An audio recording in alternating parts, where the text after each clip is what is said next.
Hello friends, हमारे YouTube channel exam warrior में आपका स्वागत है। मैं कुश कुमार रॉय। आज हम लोग डिस्कशन करेंगे अंग्रेज और मैसूर के बीच क्या संबंध थे, उनके बीच कौन कौन सी युद्ध हुई। हम लोग पिछले क्लास में हम लोग पढ़े थे उत्तर मुगल काल, जिसके तहत हम लोग डिस्कशन करेंगे आज अंगल और मैसूर युद्ध के बारे में। किस तरह से मैसूर राज्य उभरा, किस तरह से अंग्रेजों और मैसूर के बीच कैसे संबंध रहे और किस तरह से अंग्रेजों और मैसूर के बीच में प्रथम युद्ध, द्वितीय युद्ध, तृतीय युद्ध हुआ और इस युद्ध का क्या निष्कर्ष निकला, हम लोग उस पर हम लोग आज चर्चा करेंगे। जो एग्जाम में क्वेश्चंस इनसे पूछे जाते हैं और हाल ही में बिहार एसआई के पीटी में इनमें से 2 क्वेश्चंस पूछे गए थे जो आज हम लोग डिस्कशन करेंगे। तो चलिए आज हम लोग डिस्कशन करते हैं अंगल और मैसूर युद्ध के बारे में। मैसूर जो था वह दक्षिण भारत का एक राज्य के रूप में उभर रहा था और मुगलों की सत्ता वह समाप्त होने पर चली थी। और उत्तर भारत में एक मैप के जरिए समझते हैं।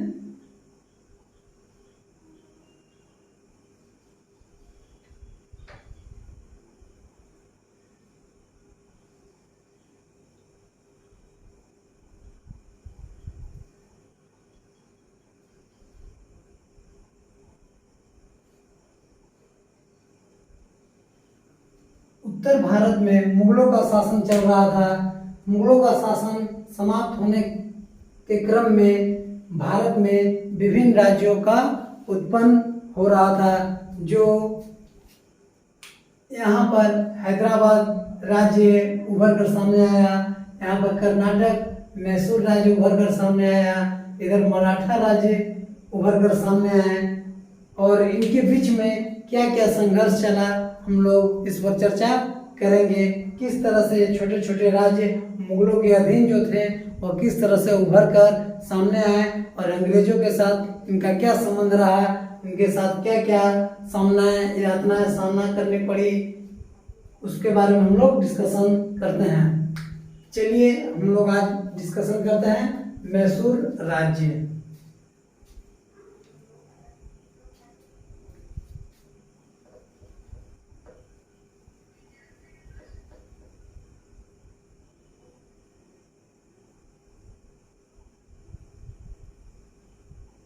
उत्तर भारत में मुगलों की जब शासन व्यवस्था चल रही थी तो दक्षिण भारत में एक मैसूरी राज्य उभर कर सामने आ रहा था।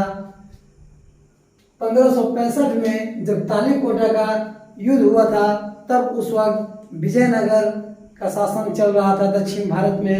विजयनगर साम्राज्य का पतन होने के बाद मैसूर जो कर्नाटक एक राज्य बनकर उभरा, उसके एक शासक हुए हैदर अली के बारे में हम लोग पढ़ेंगे। उसके बाद में उसके पुत्र टीपू सुल्तान के बारे में हम लोग पढ़ेंगे। उससे पहले हैदर अली कौन था इसके बारे में हम लोग डिस्कशन करते हैं।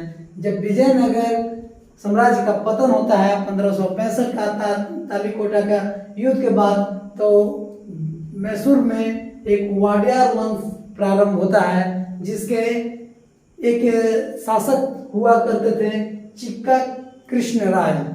वाडियार वंश का प्रारंभ हुआ था जिसके शासक थे चिक्का कृष्णराज, जिसके 2 सेनापति थे। एक का नाम था नंदराज, दूसरा का नाम था देवराज। दोनों ही चिक्का कृष्णराज के सेनापति थे।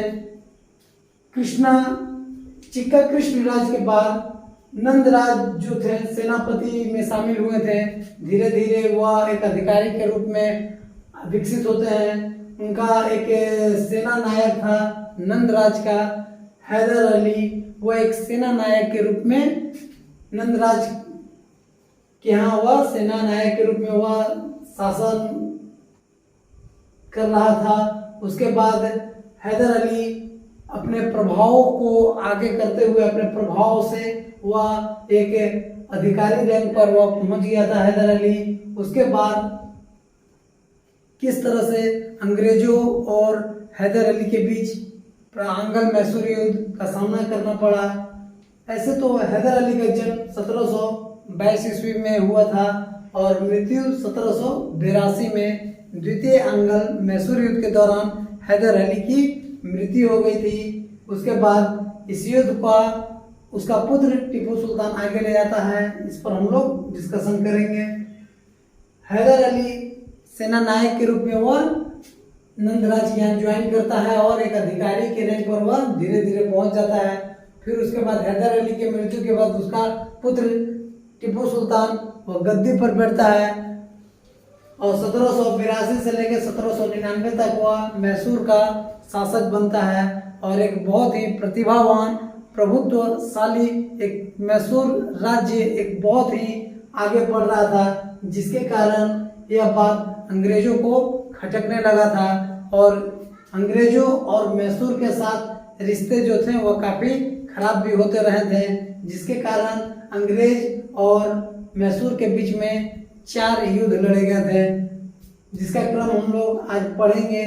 प्रथम अंगल मैसूर युद्ध, द्वितीय अंगल मैसूर युद्ध, तृतीय अंगल मैसूर युद्ध और चतुर्थ अंगल मैसूर युद्ध। इस युद्ध में क्या क्रम था इनका, क्या क्या विशेषताएं थी, क्या इस युद्ध का क्या निष्कर्ष निकला, उसके बारे में आज हम लोग डिस्कशन करेंगे। प्रथम अंगल मैसूर युद्ध, इससे पहले हम लोग पढ़ लेते हैं थोड़ा सा टीपू सुल्तान के बारे में। टीपू सुल्तान जो था हैदर अली का पुत्र था, जो हैदर अली द्वितीय अंगल मैसूर युद्ध में 1782 में मृत्यु हो जाने के कारण इस युद्ध को आगे तक ले जाने का काम टीपू सुल्तान किया। टीपू सुल्तान जो था मैसूर में ही एक जैकोबिन क्लब का स्थापना किया था, मीन्स श्रीरंगपट्टनम में, जो उस वक्त मैसूर की राजधानी हुआ करती थी श्रीरंगपट्टनम। टीपू सुल्तान एक स्वतंत्रता का वृक्ष भी लगवाया था मैसूर में श्रीरंगपट्टनम में। वह 1787 ईस्वी में खुद को मैसूर का शासक मीन्स बादशाह घोषित किया था। ये सब थे टीपू सुल्तान से कुछ रिलेटेड जो एग्जाम में क्वेश्चंस पूछे जाते हैं कि जैकोबिन क्लब का स्थापना किसके द्वारा किया गया था, तो टीपू सुल्तान के द्वारा जैकोबिन क्लब का स्थापना किया गया था। स्वतंत्रता का वृक्ष भी लगवाया गया था। टीपू सुल्तान 1787 में खुद को शासक मीन्स बादशाह के रूप में अपने आप को घोषित किया और मैसूर का वह शासक बना। टीपू सुल्तान जो था उसका जो राजसी झंडा था उस पर एक शेर का चित्र अंकित हुआ करता था। चलिए आज हम लोग डिस्कशन करते हैं अंग्रेज और मैसूर के बीच में क्या क्या संबंध थे, उनके क्या कहाँ युद्ध हुआ, इस युद्ध का क्या परिणाम निकला।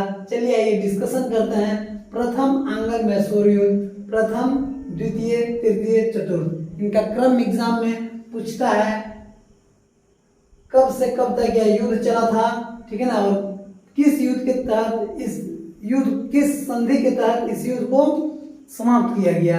चलिए हम लोग डिस्कशन करते हैं प्रथम अंगल मैसूर युद्ध के बारे में। प्रथम अंगल मैसूर युद्ध जो था 1767 यानी कि 1767 से प्रारंभ हुआ और 1769 में यह समाप्त हुआ था और इस युद्ध का समाप्ति का कारण था मद्रास की संधि के तहत इस युद्ध को समाप्त किया गया था। द्वितीय अंगल मैसूर युद्ध जो था 1780 में प्रारंभ हुआ था और 1784 में समाप्त हुआ था और मंगलोर की संधि के तहत 1784 में इसे समाप्त कर दिया गया था। उसके बाद तृतीय अंगल मैसूर युद्ध जो 1790 से 92 के बीच चला, जो श्रीरंगपट्टनम की संधि के तहत इस युद्ध को समाप्त कर दिया गया था। चतुर्थ अंगल मैसूर युद्ध 1799 में ईस्वी में प्रारंभ हुआ। इस युद्ध में टीपू सुल्तान युद्ध स्थल में ही मारा गया था और अंग्रेज विजय हुए थे और मैसूर शासक को सत्ता को पूरी तरह से समाप्त कर दिया गया था अंग्रेजों द्वारा। तो आइए हम लोग इसका क्रम पढ़ते हैं और किस तरह से याद करते हैं। प्रथम अंगल मैसूर युद्ध जो था 1767 में प्रारंभ हुआ, 1769 में अंत हुआ। अंत होना मद्रास की संधि के तहत हम लोग याद रखेंगे MMS, ठीक है ना, याद रखने का तरीका। प्रथम अंगल मैसूर युद्ध मद्रास की संधि के तहत समाप्त हुआ। द्वितीय अंगल मैसूर युद्ध मंगलोर की संधि के तहत समाप्त हुआ। तृतीय अंगल मैसूर युद्ध श्रीरंगपट्टनम की संधि के तहत समाप्त हुआ था। और इनका डेट भी एग्जाम में पूछा था। मद्रास की संधि 1769, युद्ध समाप्त भी हुआ था 1769 में। द्वितीय एंग्लो मैसूर युद्ध मंगलोर की संधि के तहत समाप्त हुआ 1784 में। तृतीय एंग्लो मैसूर युद्ध 92 में श्रीरंगपट्टनम की संधि के तहत इस युद्ध को समाप्त कर दिया गया था। और चतुर्थ एंग्लो मैसूर युद्ध जो 1799 में प्रारंभ हुआ और 1799 में इस युद्ध को टीपू सुल्तान की मृत्यु के बाद ये युद्ध समाप्त हुआ था। अब आता है कि प्रथम एंग्लो मैसूर युद्ध होने के बाद, ठीक है, इसका क्या विशेषता था प्रथम एंग्लो मैसूर युद्ध का।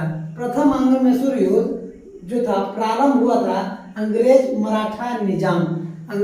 मैसूर जो था राज्य एक बहुत ही शासक के रूप में उभर रहा था।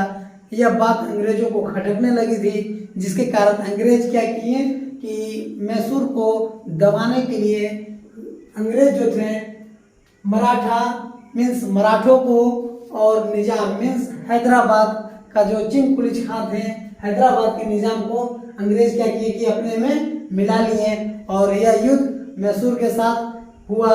और बाद में हैदर अली जो था इस युद्ध का कमान कर रहा था और हैदर अली जो था क्या करता है कि बाद में निजाम और मराठा को अंग्रेजों के विरुद्ध खड़ा करता है और प्रथम एंग्लो मैसूर युद्ध वह हैदर अली विजयी होता है। उसके बाद क्या होता है, द्वितीय एंग्लो मैसूर युद्ध 1780 से 84 के बीच में होती है और मंगलोर की संधि के तहत इसको समाप्त किया जाता है। अंग्रेजों द्वारा इस संधि का उल्लंघन कर दिया जाता है। इस प्रथम एंग्लो मैसूर युद्ध हैदर अली विजय हुआ था और उसमें यह कहा गया था कि अंग्रेज जो है किसी भी प्रकार का मैसूर के संबंध में किसी भी प्रकार का इंटरफेयर नहीं करेंगे।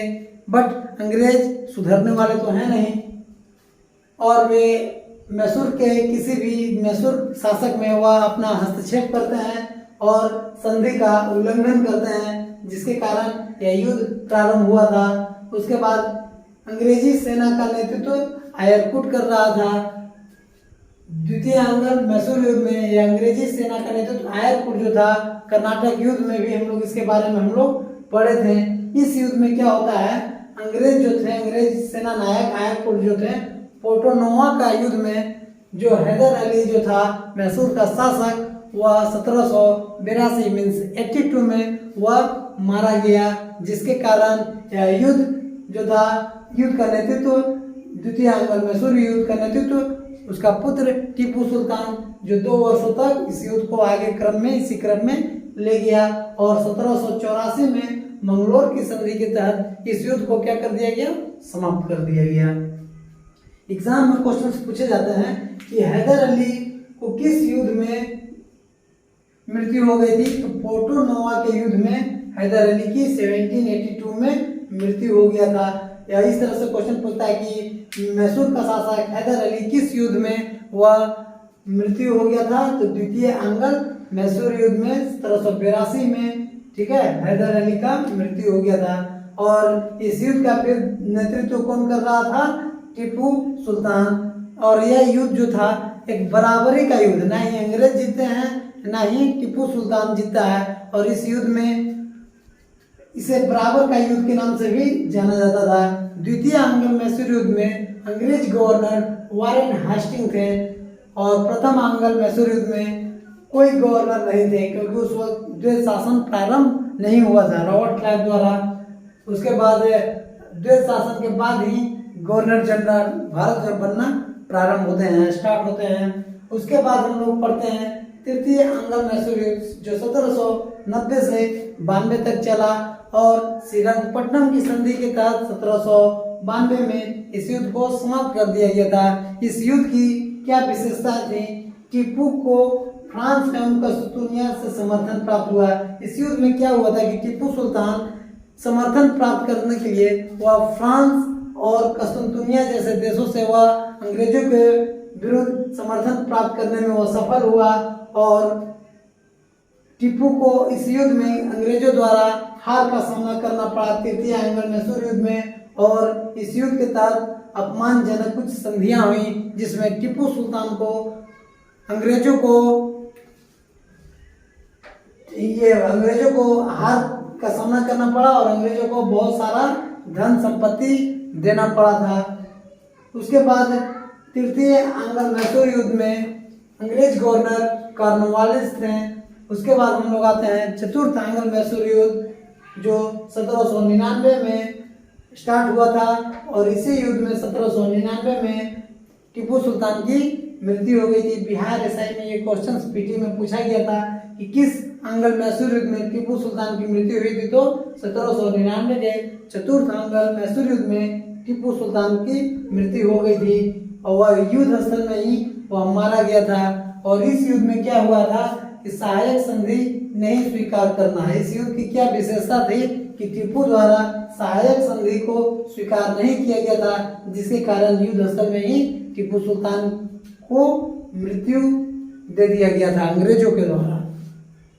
और चतुर्थ एंग्लो मैसूर युद्ध जो थे वेलेस्ली की अंग्रेज गवर्नर थे। चतुर्थ एंग्लो मैसूर युद्ध में अंग्रेज गवर्नर कौन थे, तो वेलेस्ली। एंग्लो मैसूर युद्ध का क्रम जनरली एग्जाम में पूछे जाते हैं। प्रथम एंग्लो मैसूर युद्ध, उनका डेट पूछा जाएगा एग्जाम में, किस संधि के तहत समाप्त हुआ एग्जाम में पूछा जाता है, या उनका क्रम या उनका संधि का क्रम, या पूछा जाता है कि द्वितीय एंग्लो मैसूर युद्ध कब हुआ, किस संधि के तहत समाप्त हुआ, तृतीय एंग्लो मैसूर युद्ध कब हुआ, किस संधि के तहत समाप्त हुआ, या द्वितीय एंग्लो मैसूर युद्ध में अंग्रेज गवर्नर कौन थे, तो वारेन हेस्टिंग थे। तृतीय एंग्लो मैसूर युद्ध में अंग्रेज गवर्नर कौन थे, तो कॉर्नवालिस थे।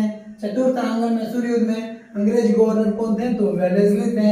इस तरह से एग्जाम में क्वेश्चंस पूछे जाते हैं। उनका संधि, जनरली संधि ये सब एकदम याद कर लीजिएगा, रट जाइएगा, एकदम रामबाण की तरह एग्जाम में पूछे जाते हैं। मद्रास प्रथम एंग्लो मैसूर युद्ध किस संधि के तहत समाप्त हुआ था, तो मद्रास की संधि, द्वितीय मंगलोर की संधि, तृतीय श्रीरंगपट्टनम की संधि। और इनका अंग्रेज गवर्नर पूछ दिया जाता है कि द्वितीय एंग्लो मैसूर युद्ध में अंग्रेज गवर्नर कौन थे, तो वारेन हेस्टिंग थे, जिसका काल 1774 से लेकर के 1785 तक इनका कार्यकाल रहता है।